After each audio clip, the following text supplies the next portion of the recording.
बताओ ये कौन सी स्टेज है? फर्टिलाइजेशन है, ठीक है। ये फीमेल वो साइड है और ये मेल स्पर्म आ रहा है इसके अंदर, ठीक है। एंटर हो रहा है, फर्टिलाइजेशन की स्टेज। अब ये क्या बन जाएगा? Zygote, one cell stage. This is the two cell stage, ठीक है। क्लीवेज स्टार्ट होगी 4, 8, ठीक है। और उसके बाद 16 को क्या बोलते हैं? अरूला बोलते हैं, ठीक है। उसके बाद क्या होगा कि बढ़ता जा रहा है, ठीक है, नंबर ऑफ दी सेल्स। तो सेल्स अपने आप को अरेंज करेंगे और एक कैविटी क्रिएट करेंगे, ठीक है। जो कैविटी क्रिएट होगी that is the blastocystic cavity, और एक तरफ जो सेल उसकी वजह से कंप्रेस हो जाएंगे that will be the embryoblast, और जो उसको आउटसाइड से सराउंड करे होंगे that will be the trophoblast. तो ये है ट्रोफोब्लास्ट, ब्लास्टोसिस्टिक कैविटी, एम्ब्रियोब्लास्ट, ठीक है। ये यहाँ तक क्या है? फर्स्ट वीक, 7 डे पहुंच गया है, ठीक है। 7th डे है ये, ठीक है। अब ट्रोफोब्लास्ट ने क्या करना है? प्लेसेंटा बनाना है और इम्प्लांटेशन करानी है, ठीक है। और एम्ब्रियोब्लास्ट ने क्या करना है? एम्ब्रियो बनाना है। ब्लास्ट में नहीं फॉर्मिंग, एम्ब्रियो में नहीं, एम्ब्रियो फॉर्मिंग सेल्स ये हैं, और ये सारे trophoblast means placenta forming sales हैं, ठीक है। अब सेकेंड वीक में जब आप जाओगे तो that is the week of twos, ठीक है। वीक ऑफ टूस में क्या होता है कि ये जो एम्ब्रियोब्लास्ट था 2 लेयर्स में डिवाइड हो जाएगा, 2 कैविटीज़ क्रिएट हो जाएंगी, ठीक है। तो एक कैविटी ये जो ऊपर वाली होगी that will be the tall columnar cells. Book में जहाँ कहीं भी आएगी ब्लू कलर की बनी हुई आएगी, ठीक है। और मॉडल्स में भी देखो ब्लू बनी हुई है। तो टॉल कलमनर सेल्स बन जाएगी that will be the epiblast, ठीक है। और जो लोअर है ये हाइपोब्लास्ट, ये क्यूबाइडल होंगे, ठीक है। ट्रोफोब्लास्ट भी 2 में डिवाइड हो जाएगी। 1 विल बी द साइटोट्रोफोब्लास्ट, और एक डार्क कलर की मल्टी न्यूक्लिएटेड होगी that will be the syncytio trophoblast. तो ये सिंसिशियो होगी, ये साइटो होगी, ये एपीब्लास्ट, ये हाइपोब्लास्ट। एपीब्लास्ट के अंदर कैविटी क्रिएट हुई एमनियोटिक कैविटी, और this will be the blastocystic cavity, ठीक है। जब तक इसके यहाँ पे एक लाइन नहीं आती ये ब्लास्टोसिस्टिक रहती है, ठीक है। जब ये हाइपोब्लास्ट डिवाइड करके इसको इंटरनली कवर कर दे then it will be change into the primitive yolk sac, ठीक है। प्रिमिटिव यॉक सैक और द प्राइमरी यॉक सैक, ठीक है। जब ये जो हाइपोब्लास्ट है ये सेल्स प्रोलिफरेट कर करके अंदर से इसको कवर कर लेंगे, ठीक है। यहाँ से आएंगे और यूं यूं जाके इसको अंदर से सराउंड कर लेंगे, ठीक है। तो ये कौन सा वीक शुरू हो गया? सेकेंड वीक, ठीक है। यहाँ तक के हमारे पास फर्स्ट वीक, यहाँ से सेकेंड वीक शुरू हो गया, ठीक है। अब फिर उसके बाद क्या होता है कि अब ये सेकेंड वीक में इन्होंने वो ह्यूजर्स मेम्ब्रेन नहीं दिखाई, ठीक है। उसके बाद यहाँ चले गए। अब क्या होता है जब ये ह्यूजर्स मेम्ब्रेन आती है ना, जो ये सैक और द प्राइमरी यॉक सैक, ठीक है। जब ये जो हाइपोब्लास्ट है ये सेल्स प्रोलिफरेट कर करके अंदर से इसको कवर कर लेंगे, ठीक है। यहाँ से आएंगे और यूं यूं जाके इसको अंदर से सराउंड कर लेंगे, ठीक है। तो ये कौन सा वीक शुरू हो गया? सेकेंड वीक, ठीक है। यहाँ तक के हमारे पास फर्स्ट वीक, यहाँ से सेकेंड वीक शुरू हो गया, ठीक है। अब फिर उसके बाद क्या होता है कि अब ये सेकेंड वीक में इन्होंने वो ह्यूजर्स मेम्ब्रेन नहीं दिखाई, ठीक है। उसके बाद यहाँ चले गए। अब क्या होता है जब ये ह्यूजर्स मेम्ब्रेन आती है ना, जो ये cells coming from the hypoblast surrounds the blastocystic cavity, that membrane is known as the Heuser's membrane, ठीक है। आपकी बुक में येलो कलर की ही बनी हुई है, ठीक है।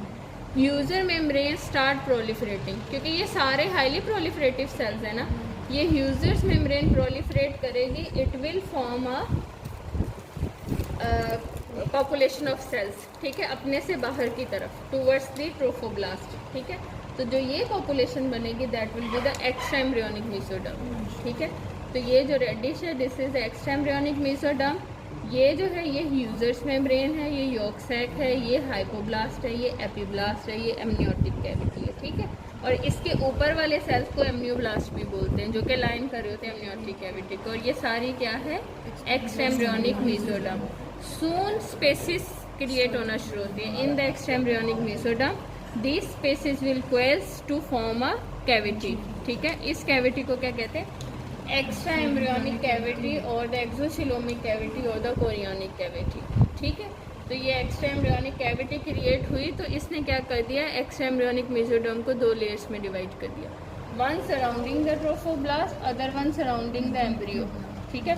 जो एम्ब्रियो को सराउंड करिए this is the extra embryonic splanchnic mesoderm, और जो ट्रोफोब्लास्ट को सराउंड करिए this is the extraembryonic somatic mesoderm. ठीक है, तो यहाँ पॉइंट लगा होगा तो एक्स्ट्राएम्ब्रियोनिक सोमैटिक मेसोडर्म, यहाँ लगा होगा तो एक्स्ट्राएम्ब्रियोनिक स्प्लैंक्निक मेसोडर्म, यहाँ लगा होगा तो कोरियोनिक कैविटी और the exocoelomic cavity, amniotic cavity, primitive yolk sac. ठीक है, जब तक ये येलो लाइन नहीं थी हमने इसे क्या बोला था, ब्लास्टोसिस्टिक कैविटी। ठीक है, जब ये येलो लाइन आ गई that is the Heuser's membrane, तो इसका नाम क्या हो गया, प्रिमिटिव यॉर्क सैक। ठीक है, तो प्रिमिटिव यॉर्क सैक ये क्या है, कनेक्टिंग स्टॉक, जहाँ पे कोरियोनिक कैविटी क्रिएट नहीं हुई, this is the connecting stock.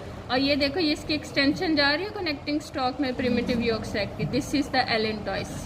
Allantois is the extension of primitive yolk sac into the connecting stalk. ठीक है, तो ये एक्सटेंशन जा रही है इसकी उसमें, दिस इज द एलेंटॉइस। और ये देखो ये इसकी एक्सटेंशन जा रही है कनेक्टिंग स्टॉक में प्रिमिटिव यॉर्क सैक की, this is the allantois. Allantois is the extension of primitive yolk sac into the connecting stalk. ठीक है, तो ये एक्सटेंशन जा रही है इसकी उसमें, this is the allantois. Specifically अगर यहाँ पॉइंट लगा होगा तो इट विल बी एलेंटॉइस। इसको आप एलेंटॉइस करोगे कोरियोनिक, और इसको करोगे कनेक्टिंग स्टॉक। ये है एक्सटेंशन, ये जो ये येलो वाली। ठीक है, एलेंटॉइस की डेफिनेशन ही ये है, इट इज़ द एक्सटेंशन और diverticulum of yolk sac into the connecting stalk. Secondary yolk sac जो है सेकेंड वीक के लास्ट में बनता है। अगेन प्रोलिफरेशन आती है from the hypoblast that will surround a smaller cavity, rest will be shaded out in the form of exocoelomic cyst। ठीक है, मतलब ये है ना, इसको और छोटा वो सराउंड करेगी और रेस्ट जो है वो शेडेड आउट हो जाएगा सेकेंड वीक के लास्ट में। ठीक है, ये वो अब एम्ब्रियो बन रहा है। ठीक है, ये आगे एडवांस चला गया, ये प्लेसेंटा ग्रो कर रहा है। ठीक है, और ये कोरियोनिक कैविटी है। ठीक है, ये इसका क्या है, यॉर्क सैक। और यॉर्क सैक का कनेक्शन जो नैरो हो रहा है दैट इज़ द ओम्फेलोएंटेरिक डक्ट और द वाइट लाइन डक्ट। ठीक है, तो ये वाइट लाइन डक्ट और द ओम्फेलोएंटेरिक डक्ट है। इसकी वेसल्स जो हैं वो वाइट लाइन वेसल्स हैं। जो ये कनेक्टिंग स्टैक था वो कन्वर्ट हो गया अम्बिलिकल कॉर्ड में, यहाँ लगा होगा तो ये क्या है, अम्बिलिकल कॉर्ड, इसके अंदर क्या है, umbilical arteries and the veins. ठीक है, और इसमें भी ये यॉर्क सैक और अब ये सेकेंडरी है ना, सेकेंडरी सेकेंड वीक में ही बन जाती है। ठीक है, ये तो बहुत एडवांस एम्ब्रियो दिखाया हुआ है, फ्रिंजल आर्चेस भी नज़र आ रही हैं। ठीक है, तो ये यॉर्क सैक और नैरो हो गया, ये इसका कनेक्शन है मिडगट के साथ, ओम्फेलोएंटेरिक डक्ट और द वाइट लाइन डक्ट। ये अम्बिलिकल वेसिकल, वो अम्बिलिकल कॉर्ड के अंदर अम्बिलिकल वेसल्स हैं। ठीक है, और ये एम्ब्रियो है, ये कोरियोनिक कैविटी है। ठीक है, और ये प्लेसेंटा है। ठीक है, अब ये प्लेसेंटा है। अब अगर विलाई का पूछे आपसे कोई, तो ये जो ये वाली स्टेज है सेकेंड वीक में, अभी ये क्या हो रहा है, सिंसिशियो ट्रोफोब्लास्ट इम्प्लांटेशन कर रहा है ना। ठीक है, तो ये यूट्रोप्लेसेंटल सर्कुलेशन अभी स्टार्ट हो रही है। ठीक है, वो उसको एरूट कर रहा है। ठीक है, यहाँ पे विलाई बन रहे हैं। ठीक है, अब जो विलाई बनेंगे सेकेंड वीक में बनते हैं प्राइमरी विलाई। ठीक है, तो प्राइमरी विलाई सेकेंड वीक में बनते हैं, और थर्ड वीक के स्टार्ट में बनते हैं सेकेंडरी विलाई, और थर्ड वीक के एंड में बनते हैं टर्शरी विलाई। ठीक है, प्राइमरी विलाई क्या होता है, primary villi is the core of cytotrophoblast covered by the syncytio trophoblast. ठीक है, ये सेकेंड वीक में बनता है। थर्ड वीक के स्टार्ट में बनता है secondary villi, that is the core of cytotrophoblast, और उसके भी अंदर